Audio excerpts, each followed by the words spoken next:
गुलालाने न्हालेला डोंगर, लाखो भाविकांची गर्दी आणि आकाशाला भेटणाऱ्या सासनकाठ्या. पण तुम्हाला माहित आहे का, या सासनकाठ्यांचा खरा अर्थ काय आहे? त्या फक्त परंपरा नाहीत, तर गावाच्या मान सन्मानाची ओळख आहे. मंडळी नमस्कार, मी रवी देसाई. आज आपण जाणून घेणार आहोत कोल्हापूरच्या प्रसिद्ध ज्योतिबा यात्रेतील सासनकाठ्यांचे रहस्य आणि पारंपरिक महत्त्व. महाराष्ट्रातील कोल्हापूर जवळील ज्योतिबा डोंगर हा भगवान महादेवांचा अवतार यासाठी ज्योतिबा प्रसिद्ध आहे. दरवर्षी चैत्र पौर्णिमेला येथे भव्य यात्रा भरते. लाखो भाविक ज्योतिबाच्या नावाने चांग भला अशी घोषणा देत यात्रेत सहभागी होतात. यावेळी सगळीकडे फक्त गुलालच गुलाल. डोंगर, लोक, मंदिर सगळं गुलाबी रंगात रंगून जाते. पण यात्रेतील सर्वात आकर्षक गोष्ट म्हणजे सासनकाठ्या. गावागावातून येणाऱ्या या उंच काठ्या विशेष सजवलेल्या असतात. रंगीबिरंगी कापड, फुलं, नारळ आणि कधी कधी तर चांदीचे अलंकार देखील या सासनकाठ्यांवर रेखाटले जातात. या काठ्या फक्त सजावट नाहीत, तर प्रत्येक गावाची ओळख आहे.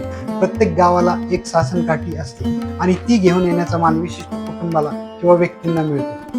हा मान पिढ्यानपिढ्या चालत आलेला असतो. सासनकाठी उचलणे म्हणजे गावचा अभिमान जपणं, देवाप्रती निष्ठा दाखवणं आणि परंपरेचा वारसा पुढे नेणे. या काठीसाठी गावकरी एकत्र येतात.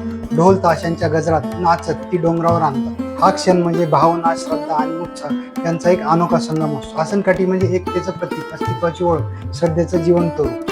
भाविकांचा गाढ विश्वास आहे की ज्योतिबाच्या दर्शनासोबत सासनकाठी अर्पण केल्यास देवाची असीम कृपा मिळून भरभराट होते. म्हणूनच प्रत्येक गावात आपली काठी सर्वात उंच आणि सुंदर ठेवण्याचा प्रयत्न केला जातो.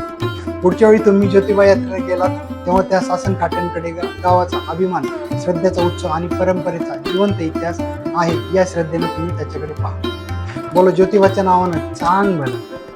ही माहिती तुम्हाला आवडली असेल तर लाईक करा, शेअर करा आणि अशाच गोष्टी ऐकण्यासाठी टॉप 2 मराठी चॅनलला सबस्क्राईब करा. धन्यवाद.